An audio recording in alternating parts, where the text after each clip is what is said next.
పూర్వ హరణ్యాక్షుడు అనే రాక్షసుడు ఒకసారి తన గర్వం తలకు ఎక్కడంతో భూమిని తన చేతుల్లోకి తీసుకుని చాపల చుట్టడానికి ప్రయత్నించాడు.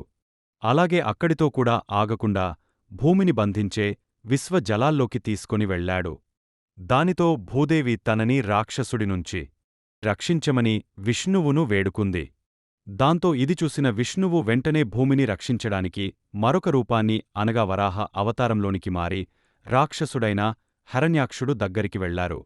రాక్షసుడు నుంచి భూదేవిని కాపాడేందుకు రాక్షసుడితో వరాహ అవతారంలో ఉన్న విష్ణువు ఏకదాటిగా 1000 సంవత్సరాల యుద్ధం చేసి ఎట్టకేలకి చివరికి రాక్షసుణ్ణి ఒడించి సంహరించి భూదేవిని కాపాడాడు. తర్వాత విష్ణువు భూదేవిని ఉద్ధరించాడు. దాంతో అలా ఆ సమయంలో విష్ణుమూర్తికి భూదేవికి ఒక కొడుకు పుట్టాడు. ఆ కొడుకే మరెవరో కాదు, నరకాసురుడు. ఇక్కడే మీకు ఒక ప్రశ్న తలెత్తవచ్చు, నరకాసురుడు చెడ్డవాడు, ఒక రాక్షసుడు కదా. మరి అలాంటివాడు దేవతలకు ఎలా జన్మించాడు అని. అయితే ఇలా జరగడం వెనక కారణమేమిటంటే, విష్ణుమూర్తి భూదేవి కలయిక అనేది నిషిద్ధకాల సంధ్యా సమయంలో జరుగుతుంది. దాంతో ఈ సమయంలో వీరు కలవడం వలన వారికి పుట్టిన బిడ్డకు రాక్షస లక్షణాలు అనేవి రావడం జరిగింది.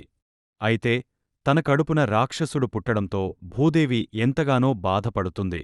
ఎంత రాక్షసుడైనా కూడా ఆ బిడ్డ తన కొడుకు అవ్వడంతో ఒక తల్లిగా భూదేవి తన కొడుకుకు రక్షణ కల్పించమని విష్ణువుని అడుగుతుంది.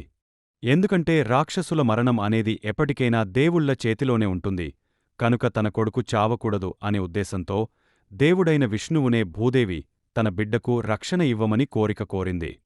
దాంతో విష్ణుమూర్తి తల్లిగా తన ఆవేదనని అర్థం చేసుకుని భూదేవి కోరికను అంగీకరిస్తాడు. నీ కొడుకుకి ఏ దేవుని వలన మరే రూపంలోనూ మరణం రాదని, కేవలం తన కన్నతల్లి చేతుల్లోనే ఆ బిడ్డకు మరణముంటుందని వరమిచ్చాడు. అందుకు భూదేవి ఎంతగానో సంతోషిస్తుంది. ఎందుకంటే ఏ తల్లికూడా తన బిడ్డను చంపుకోదు కాబట్టి తన బిడ్డ యొక్క సురక్షితం అని భావించి సంతోషిస్తుంది. ఇలా ఈ విధంగా నరకాసురుడి పుట్టుక అనేది జరిగింది. ఇక ఇప్పుడు మన అసలు ప్రశ్న, మరి ఇలాంటి వరం కలిగి ఉన్న నరకాసురుణ్ణి సత్యభామ ఎలా చంపగలిగింది? అసలు నరకాసురుడు చేసిన తప్పు ఏంటి, ఎందుకు చంపారు అనేది ఇప్పుడు చూద్దాం. ఇక భూదేవి తన బిడ్డ నరకాసురుని తన తండ్రి అయిన జనక మహారాజు దగ్గర ఉంచి పెంచుతుంది. జనక మహారాజు నరకాసురుణ్ణి మంచి బుద్ధులతో చక్కగా పెంచుతాడు. దాంతో నరకాసురుడు పెద్దవాడైన తర్వాత శక్తిమంతులుగా మారుతాడు. అలాగే పెద్దయ్యాక ప్రాగ్జ్యోతిష్యపురము అనే రాజ్యాన్ని ఆ ప్రజలు కూడా చాలా చక్కగా పరిపాలిస్తూ ఉంటాడు. అలాగే కామాఖ్య ప్రాంతంలో ఉన్న అమ్మవారి గుడిలోనే దేవీమాతను తన తల్లిలాగా భవిస్తూ ఆమెకు పూజలు చేసేవాడు. ఇలా ఎన్నో యుగాలపాటు ప్రజలందరినీ చాలా బాగా చూసుకుంటూ నరకాసురుడు రాజ్యపాలన చేశాడు. ఇక ద్వాపరయుగం మొదలైంది. ద్వాపరయుగం వచ్చాక నరకాసురుడికి అతని పక్క రాజ్యం అయిన శోణితపురము రాజు బాణాసురునితో స్నేహం ఏర్పడుతుంది. అయితే ఈ బాణాసురుడు మంచివాడు కాదు, చెడ్డ బుద్ధులు కలవాడు. ఇతనికి స్త్రీలు అంటే చులకన. అతని దృష్టిలో స్త్రీ అంటే ఒక భోగ వస్తువు అని అనుభవించడానికి మాత్రమే అన్నట్లుగా స్త్రీలను చూస్తాడు. కాని నరకాసురుడు ఒక స్త్రీ అయ్యేన దేవిమాతాను తల్లిలాగా భావించాడు. ఆమెకు పూజలు చేయడం అనేది బాణాసురుడికి నచ్చకపోవడంతో స్నేహంతో చెడగొట్టేశాడు. బాణాసురుడి స్నేహం వలన నరకాసురుడు మెల్లమెల్లగా అమ్మవారికి పూజలు చేయడం ఆపేస్తాడు. అలాగే ఇతర రాష్ట్రాలపై దండయాత్ర చేసినప్పుడు నరకాసురుడు ఒక రాజలో నీ రాజా కుమార్తెలను బలవంతంగా తాన రాజ్యానికి ఎత్తుకొచ్చేవాడు. చివరకు నరకాసురుడు ఒక చెడ్డవాడిలాగా రాక్షసుడిలాగా ప్రవర్తించడం మొదలుపెట్టాడు. ఒకసారి నరకాసురుడు అహంకారంతో తానను ఎవరు ఏం చేయలేరు అని స్వగంలోకి వెళ్లి మరీ దండయాత్ర చేసి మరి అక్కడ ఉన్న మాతాలందరినీ అవమానిస్తాడు. ధనితో ఇది తట్టుకోలేకపోయిన దేవతను అందరూ ఆగ్రహించి ఈ విషయం విష్ణు మూర్తికి తెలిపి శరణం కోరరు. అయితే ద్వాపరయుగంలో విష్ణువు శ్రీకృష్ణుడు అవతారంలో జన్మించాడు గనుక దేవతల రక్షణ కొరకు శ్రీకృష్ణుడు నరకాసురుడిని సంహరించాలని అనుకుంటారు. అయితే శ్రీకృష్ణుడికి తెలుసు నరకాసురుడికి వరముంది అని. అతను తాన తల్లి చేతిలో తప్ప మరి ఎవరి చేతిలో చావడు అని. ఇక భూదేవి వచ్చేసరికి ద్వాపరయుగంలో సత్యభామరూపం అవతరించి పుడుతోంది. ఈ సత్యభామ శ్రీకృష్ణుడిని ఈ సత్యభామ ఈ జన్మలో శ్రీకృష్ణుడిని వివాహం చేసుకుంటుంది. అయితే సత్యభామకు గాథ జన్మ గురించి ఏమీ తెలియదు. ఇక పూర్వం జరిగిన సంఘటనలు కాని, నరకాసురుడు తన కొడుకు అని కాని ఇవి ఏమి కూడా ఆమెకు తెలియదు.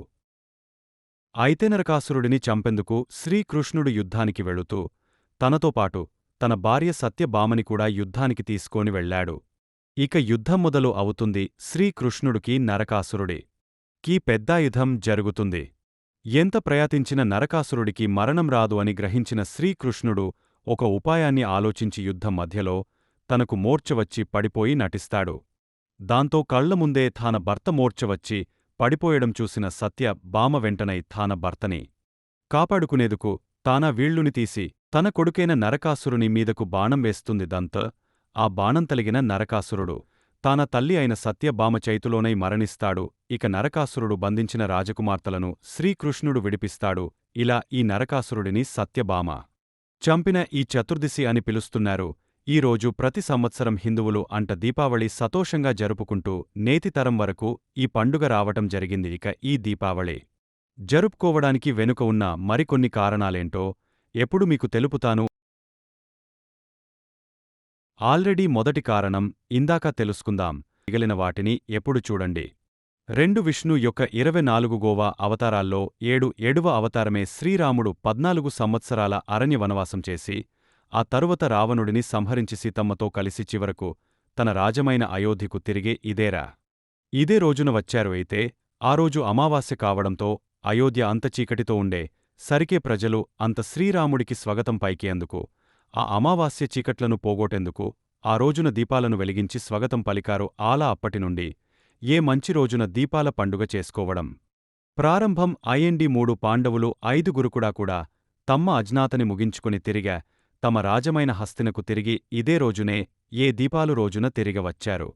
అందువలన ఈ కారణంగా కూడా దీపావళిని సుగాసూచి తనంగా జరుపుకుంటారు. 4 వామనుడు బాలి చక్రవర్తి పాతాళానికి పంపింది కూడా ఏ దీపావళి రోజునే. అందుకు బాలి చక్రవర్తి ఏడాదికి ఒకసారి ఏ దీపావళి రోజున భూమిమీదకు వచ్చి తన ప్రజలను తనివితీరా చూసుకోటాడని కేరళ ప్రజలు ఈ దీపావళి పండుగను బాలి అమావాస్యగా జరుపుకుంటారు. 5 చాచక్రవర్తులో ఒకడైన విక్రమార్కుడు ఈ దీపావళి రోజునే తన రాజ్యాన్ని పట్టాభిషేక్తుడు అయ్యాడు.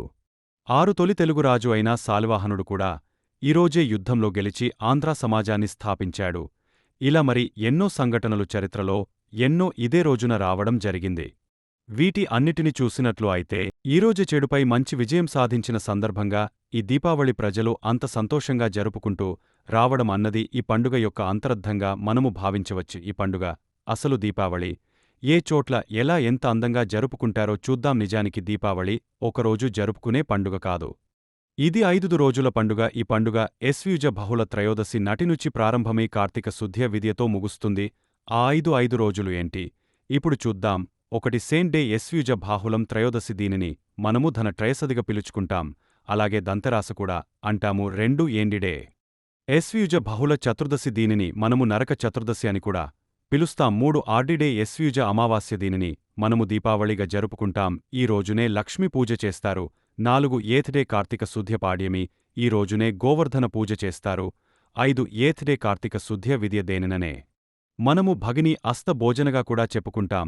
ఈ 5 రోజుల పండుగను అని కలిసి జరుపుకుంటేనే దీపావళి పండుగ పూర్తిగా జరుపుకుంటూ అని అర్థమని పురాణాలు చెప్తున్నాయైతే ప్రస్తుత జనరేషన్లో ఇలా జరుపుకోవడం అందరికి సాధ్యం కావడం లేదు. ఇక ఉత్తర భారతదేశంలో మాత్రం ఈ 5 రోజుల పండుగలు ఎంతో సంబరంగా జరుపుకుంటారు. అదే దక్షిణ భారతదేశంలో అయితే నరక చతుర్దశి, దీపావళి, భగని, హస్త భోజన పండుగలని బాగా జరుపుకుంటారు. ఇక ఏ ప్రాంతాలలో ఎలా జరుపుకుంటారో చూద్దాం. నెంబర్ 1 హస్సన్ బెంగాల్ రాష్ట్రాలలో వీరు దీపావళిని జగతిదాటి పూజ రోజుగా జరుపుకుంటారు. ఈ రోజునే ప్రత్యేకంగా కాళీదేవికి పూజలు చేస్తారు. అలాగే రాత్రి పూత బాణసంచా కలుస్తారు. నెంబర్ 2 బీహార్లోని మిథుల ప్రాంతాల్లో అయితే కాళీదేవితో పాటుగా లక్ష్మీదేవికి పూజలు, వినాయకుడికి ప్రత్యేక పూజలను ఈ దీపావళి రోజునే చేస్తారు. నెంబర్ 3 ఒడిశా రాష్ట్రాలలో ఈ పండుగ కుమారపూర్ణిమ కృష్ణ త్రయోదశి నుంచి ప్రారంభించి దీపావళి వరకు జరుపుకుంటారు. నెంబర్ 4 తమిళనాడులో దీపావళిని ఉదయమే జరుపుకుంటారు. నెంబర్ 5 కర్ణాటక రాష్ట్రములో అయితే 3 రోజులు పాటు దీపావళి పండుగ జరుపుకుంటారు. నెంబర్ 6 రాజస్థాన్లో రాష్ట్రలో ఈ పాడుగాను దంతరే జరుపుకుంటారు. మహిళలు బంగారు నగల్ని నీళ్లలో కడుగుతారు. అలాగే స్త్రీలు పిల్లిని లక్ష్మీదేవిగా భావించి పూజిస్తారులో నెంబర్ 7 గుజరాత్ మహారాష్ట్ర రాష్ట్రలో దీపావళి రోజున రకరకాల పిండి వంటలను చేస్తారు, లక్ష్మీ పూజ చేస్తారు. లక్ష్మీదేవి విగ్రహం వద్ద తమ బంగారాన్ని పేటి పూజ చేస్తారు. నెంబర్ 8.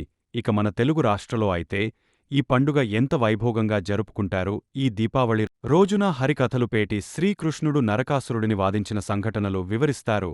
మన తెలుగు రాష్ట్రలో ఈ పాడుగాను 3 రోజులు జరుపుకుంటారు. మొదటి రోజు నరక చతుర్దశి నాడు అభినంగా స్తనాలు ఆచరిస్తారు, ఇంటి ముందు ముగ్గులు వేస్తారు. ఈ రోజునే నరకాసురుడిని సత్యభామ వధించింది అని చెప్తారు. అలాగే శ్రీకృష్ణ సత్యభామల్ల విగ్రహం పేటి పూజిస్తారు. ఇక రెండో రోజు అమావాస్యనాడు లక్ష్మీదేవిని ప్రతి ఇంటికి వస్తుంది అని నాముతూ అందుకు అనే ఈ రోజున అందరి ఇళ్లలో వ్యాపార స్థలంలో లక్ష్మీదేవిని ఎంత సంతోషంగా ఆరాధిస్తారు, కొత్త బాటలు వేసుకోటారు. రాత్రి పూత ఎంతో సంబరంగా బాణాసంచా కలుస్తారు. ఇక 3వ రోజున కూడా పూజలు చేస్తూ బాణాసంచ కలుస్తారు. ఇలా ఒక్కో రాష్ట్రంలో ఒక్కోలాగా దీపావళి పాడుగాను చాలా సంతోషంగా ప్రజలు జరుపుకుంటారు.